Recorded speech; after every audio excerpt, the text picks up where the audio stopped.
Assalamualaikum warahmatullahi wabarakatuh. Oke, ketemu lagi ya. Kita belajar di topik akuntansi forensik. Nah, kali ini kita akan belajar tentang siapa pelaku kecurangan dan mengapa. Jadi nanti di dalam bab ini kita akan membahas dan mendiskusikan siapa yang melakukan kecurangan dan mengapa individu tersebut melakukan kecurangan. Kita juga akan mendiskusikan bagaimana seseorang setelah ia terlibat dalam kecurangan, kemudian akan menggunakan beberapa jenis kekuatan untuk mengajak orang lain untuk juga berpartisipasi dalam kecurangan yang dilakukan. Nah, untuk mencegah, mendeteksi, dan menginvestigasi kecurangan, Anda harus memahami apa yang memotivasi seseorang untuk melakukan tindakan kecurangan dan mengapa orang yang jujur juga dapat bertindak tidak etis. Makanya di sini nanti kita akan belajar tentang bagaimana mengenali pelaku kecurangan dan mengapa dia melakukan kecurangan. Nah, siapa pelaku kecurangan? Jadi penelitian menunjukkan bahwa siapapun dapat melakukan kecurangan. Pelaku kecurangan biasanya tidak dapat dibedakan dari orang lain dengan dasar demografis atau karakteristik psikologis. Sebagian besar pelaku kecurangan memiliki profil yang tampak seperti orang yang jujur. Jadi nggak kelihatan gitu ya, orang yang melakukan kecurangan. Individu yang terlibat dalam kecurangan tampak seperti Anda, saya, ya kita, pokoknya kelihatan biasa saja. Tetapi sebenarnya mereka terlibat dalam kecurangan yang merendahkan identitas mereka sendiri. Ketika melakukan kegiatan bisnis di masa yang akan datang, ingatlah bahwa pelaku kecurangan seringkali merupakan kolega yang sangat Anda percayai. Nah, ini riskan sekali ya, karena memang pelaku kecurangan itu nggak nampak. Jadi penting untuk memahami karakteristik pelaku kecurangan. Karena mereka tampak sangat mirip dengan kebanyakan orang yang dicari organisasi untuk dipekerjakan sebagai pegawai. Atau diharapkan menjadi klien atau pelanggan dan juga untuk dijadikan sebagai seorang pemasok. Jadi memang faktanya ketika kecurangan terjadi, reaksi yang umum dalam lingkungan yang mengandung kecurangan adalah penyangkalan. Korban tidak dapat mempercayai kolega atau teman yang telah berlaku tidak jujur. Jelas ya, kalau korban itu ketahuan melakukan kecurangan, pasti yang pertama kali dia lakukan adalah menyangkal. Nah, begitu juga dengan kita, ketika kita mengetahui ada seseorang melakukan kecurangan, pasti kita sudah tidak percaya lagi dengan dia.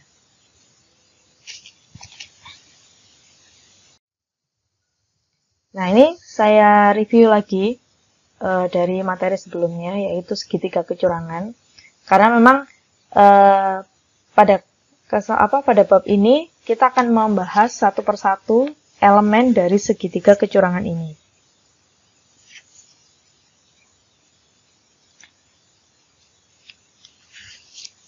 Nah, di segitiga kecurangan, menurut teori fraud triangle ini, segitiga kecurangan ini kan mengidentifikasi penyebab umum yang membuat seseorang itu melakukan kecurangan.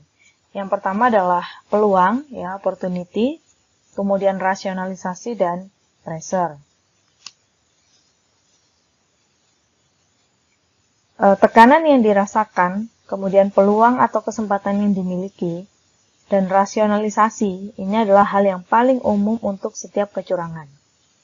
Apakah kecurangan yang dilakukan merupakan kecurangan yang menguntungkan pelaku secara langsung, seperti contohnya kecurangan pegawai, ataupun kecurangan yang menguntungkan organisasi pelaku, seperti kecurangan manajemen.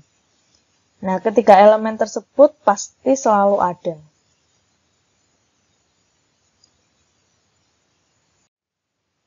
Nah, biasanya nih, ketika sebuah institusi atau organisasi berniat untuk mencegah kecurangan, mereka biasanya hanya berfokus pada salah satu dari ketiga elemen dalam segitiga kecurangan, yakni opportunity atau peluang, kesempatan.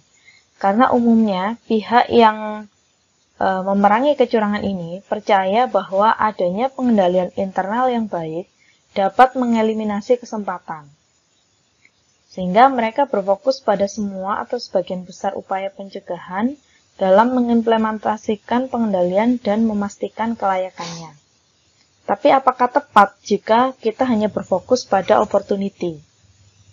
Ya kan? Sedangkan tekanan, motivasi, ya, pressure seseorang dalam melakukan kecurangan itu juga sangat berpengaruh di dalam dia akan memutuskan melakukan kecurangan atau tidak. Oke, sekarang kita bahas elemen satu persatu dari segitiga kecurangan ini.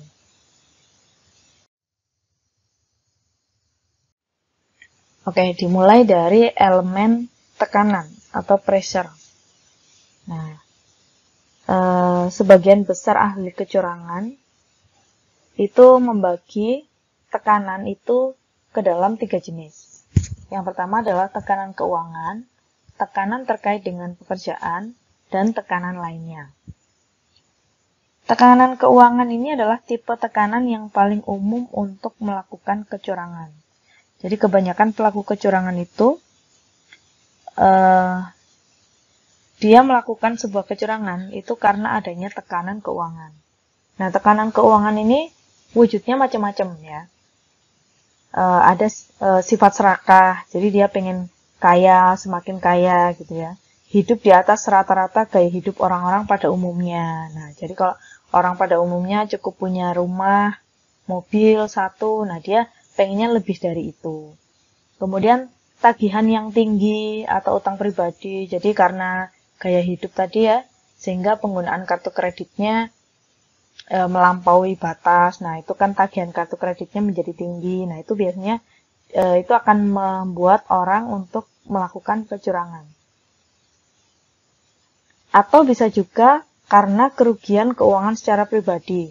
Jadi mungkin usaha yang dia jalankan bangkrut. Nah, sehingga dia melakukan kecurangan di perusahaan gitu ya, korupsi dan lain sebagainya.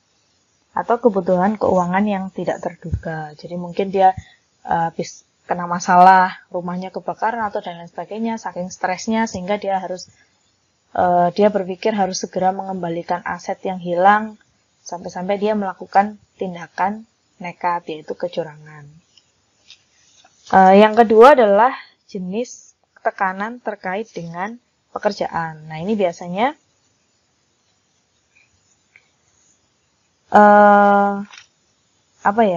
orang yang melakukan kecurangan terkait dengan pekerjaan, tekanan terkait dengan pekerjaan, itu biasanya orang-orang yang dikejar target dalam pekerjaannya. Misalnya, manajer penjualan yang diiming-imingi bonus jika bisa menjualkan sekian. Nah, ternyata karena pandemi atau dan lain sebagainya, penjualan menurun. Nah, karena dia takut nggak dikasih bonus, takut posisi sebagai manajer pemasaran itu terancam, akhirnya dia memanipulasi nilai penjualan. Nah, itu biasanya. Itu yang disebut tekanan terkait dengan pekerjaan. Ada juga tekanan lainnya. Kalau tekanan lainnya ini macam-macam ya. Bisa mungkin karena masalah keluarga atau dan lain sebagainya. Nah, ini elemen-elemen tekanan yang biasanya memotivasi atau mempengaruhi seseorang untuk melakukan tindakan kecurangan. Yang kedua adalah elemen kesempatan. Nah, elemen kesempatan ini ada beberapa, ada 5 ya, nanti yang akan kita bahas. Yang pertama di sini, pengendalian yang dapat mencegah atau mendeteksi kecurangan. Ya, jadi dari sisi pengendalian internal perusahaan. Nah, ini dibagi menjadi 2. Kalau di literatur, teman-teman baca literatur, itu dia membagi ke dalam 3. Yang satunya adalah sistem akuntansi, yang nanti penjelasannya hampir sama dengan aktivitas atau prosedur pengendalian.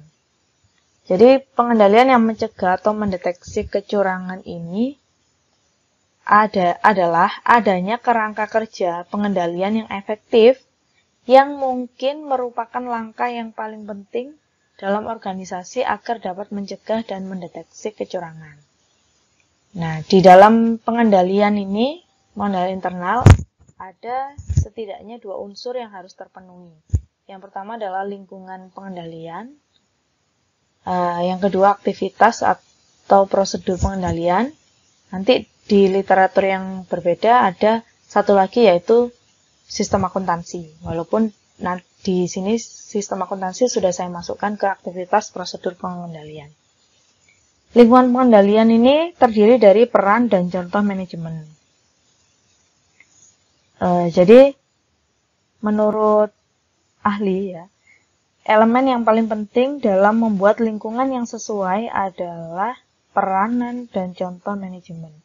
Jadi lingkungan pengendalian ini adalah atmosfer kerja yang dibangun organisasi untuk pegawainya. Lingkungan pengendalian ini meliputi peranan dan contoh manajemen, kemudian komunikasi manajemen, perekrutan yang sesuai, struktur organisasi yang jelas, departemen audit internal yang efektif. Jadi dengan kata lain, lingkungan pengendalian ini adalah budaya organisasi yang dibangun untuk menciptakan sebuah lingkungan yang kondusif gitu ya, lingkungan yang sekiranya bisa mencegah atau mendeteksi kecurangan. Seperti budaya jujur, budaya transparansi, akuntabilitas, dan lain sebagainya.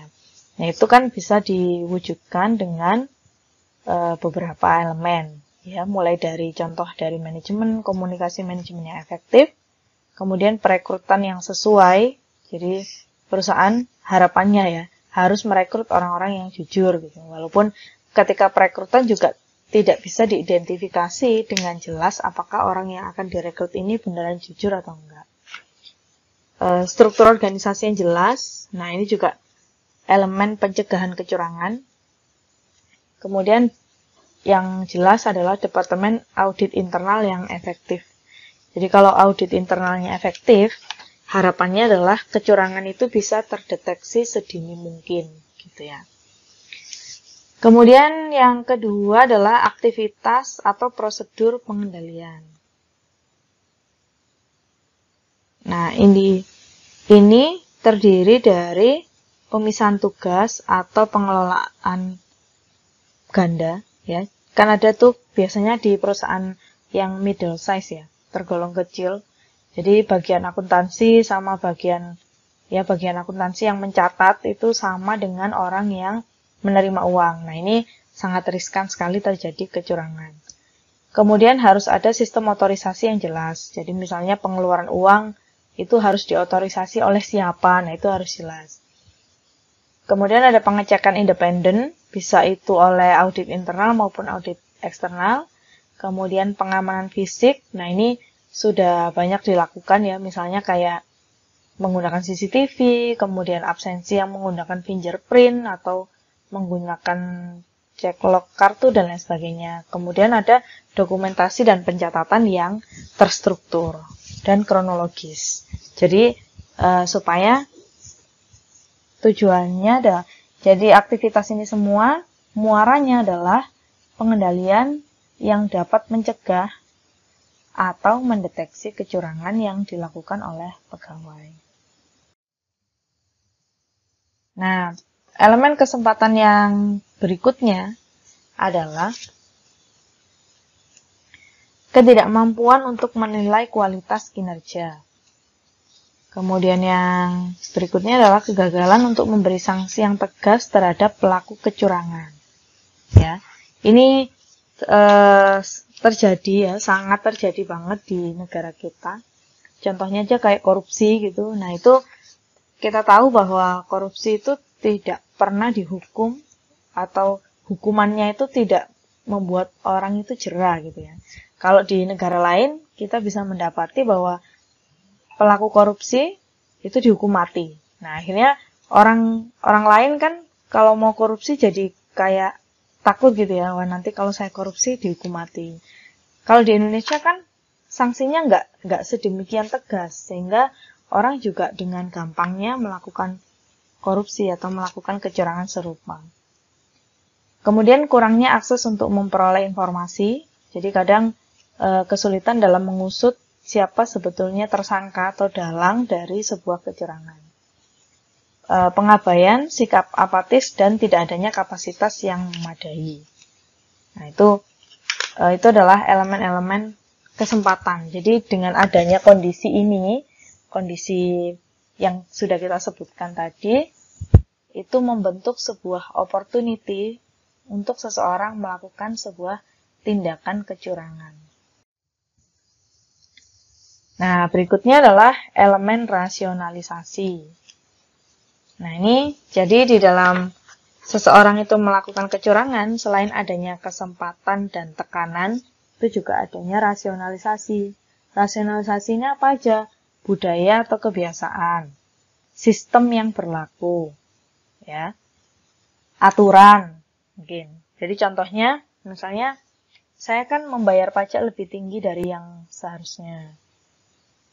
Jadi ya nggak apa-apa dong tahun ini pajaknya dikecilin atau dia tidak membayar pajak sebagaimana yang seharusnya. Atau mungkin percuma saya membayar pajak, toh nantinya pajak itu akan dikorupsi oleh pemerintah. Nah itu.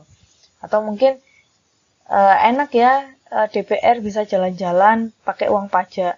Udah wes sekarang saya nggak usah bayar pajak banyak-banyak. Toh nantinya juga dibuang-buang sama pemerintah. Atau kalau di perusahaan bisa juga gini, dia sudah bekerja sekian lama di perusahaan, dari perusahaan itu kecil sampai perusahaan itu menjadi organisasi yang besar. Ketika perusahaan sudah besar, omsetnya sudah banyak gitu ya, akhirnya dia melakukan korupsi di perusahaannya. Dengan dalih, ya nggak apa-apa, saya kan sudah berjasa membesarkan perusahaan. Jadi ya nggak apa-apa dong saya ngambil dikit-dikit. Nah ini adalah elemen-elemen rasionalisasi yang juga menjadi motivasi seseorang dalam melakukan sebuah kecurangan. Nah, ketika seseorang itu melakukan kecurangan, mungkin awalnya kecil gitu ya. Kemudian berhasil, nggak ketahuan, akhirnya dia ketagihan. Dia ingin melakukan kecurangan atau mengambil keuntungan secara sepihak yang lebih besar lagi. Nah, biasanya kalau kecurangannya lebih besar lagi, itu mungkin memerlukan bantuan orang lain atau istilahnya kong kali kong gitu ya. Nah, sehingga dia merekrut orang lain untuk ikut dalam skenario kecurangan yang dia lakukan. Nah, ini dalam tindakan kecurangan ini, ketika seorang pelaku kecurangan itu melibatkan orang lain atau merekrut orang lain, ada kekuatan yang dia perlukan atau kekuatan yang dia gunakan untuk bisa merekrut orang lain dalam tindakan kecurangannya. Nah, kekuatan-kekuatan ini dibedakan ke dalam beberapa jenis ya. Yang pertama adalah kekuatan penghargaan. Maksudnya adalah kemampuan pelaku kecurangan untuk meyakinkan calon korban atau calon temannya nih ya, konspiratornya, bahwa dia akan menerima keuntungan tertentu jika berpartisipasi dalam skema kecurangan yang dia lakukan. Contohnya adalah keuntungan semacam janji bonus yang besar, penghargaan berupa opsi saham, pembayaran ekuitas lain maupun promosi jabatan. Nah, yang kedua itu adalah kekuatan koersif. Adalah kemampuan dari pelaku kecurangan untuk membuat individu merasakan hukuman jika ia tidak berpartisipasi dalam kecurangan. Hukuman ini biasanya didasarkan atas rasa takut. Jadi kayak diancam gitu ya, merasa diancam kalau misalnya dia nggak ikut dalam skenario kecurangan itu.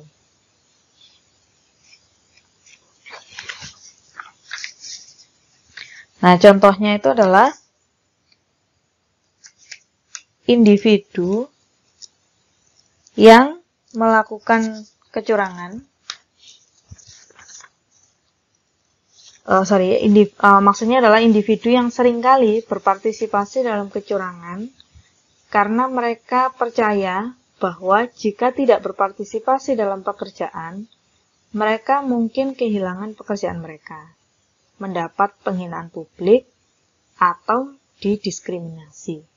Ya, itu tadi. Jadi dia merasa terancam gitu loh. Nanti kalau saya nggak bantuin, saya dipecat. Nanti gimana kalau saya dipecat, saya nggak kerja, gimana keluarga saya, dan lain sebagainya. Akhirnya dia terpaksa ikut skenario kecurangan itu. Kemudian yang ketiga adalah kekuatan ahli. Adalah kemampuan pelaku kecurangan untuk mempengaruhi orang lain dikarenakan keahlian atau pengetahuannya. Nah, ini ya. Jadi seorang individu ini meyakinkan diri mereka bahwa orang lain tahu lebih banyak mengenai transaksi yang cukup kompleks yang mereka lakukan, dan individu yang berpengetahuan itu pasti memahami apa yang mereka lakukan. Nah, ini orang-orang khusus ini ya, yang memiliki kekuatan ahli yang bisa untuk mempengaruhi orang lain untuk ikut dalam skenario kecurangan mereka. Kemudian yang keempat adalah kekuatan yang memiliki legitimasi. Mengacu pada kemampuan pelaku kecurangan untuk meyakinkan calon pelaku yang akan ia rekrut bahwa ia benar-benar memiliki kekuasaan atas mereka. Nah, ini yang seringkali terjadi di negara kita ya. Jadi orang-orang yang punya jabatan, punya kewenangan, nah itu bisa menggunakan kewenangan mereka untuk merekrut orang lain supaya juga membantu kecurangan yang dia lakukan. Kemudian yang terakhir adalah kekuatan referen. Adalah kemampuan pelaku untuk berhubungan dengan calon konspirator yang akan dilibatkan. Pelaku seringkali menggunakan kekuasaan referen yang diyakini mampu mendapatkan kepercayaan dan partisipasi dari calon orang yang akan direkrut ketika melakukan tindakan yang tidak etis. Nah, ini ya sudah berbau-bau politik. Cuman, jadi dengan kita memahami 5 jenis kekuatan ini, harapannya adalah kita dapat melindungi diri kita dari keterlibatan dalam tindakan kecurangan atau ilegal di masa yang akan datang dengan lebih baik. Nah, harapannya pengetahuan ini juga akan membantu dalam memahami bagaimana orang-orang dapat terlibat dalam kecurangan. Dan sebagai pemeriksa kecurangan, membantu kita untuk mendeteksi kecurangan dengan lebih baik. Jadi hati-hati. Kalau diancam, dikasih bonus, dan lain sebagainya, kita harus tetap memilih dan memilah apakah perilaku ini etis, legal atau tidak. Nah, itu ya. Nah, itu tadi yang sedikit yang bisa saya paparkan. Silakan kalau ada yang mau didiskusikan boleh di-share ya, Pak. Bisa lewat Google Classroom maupun WhatsApp group. Kemudian untuk melatih pemahaman, kita akan mengerjakan latihan soal kasus. Oke, terima kasih atas atensinya. Kurang lebihnya dari saya mohon maaf. Saya akhiri. Assalamualaikum warahmatullahi wabarakatuh.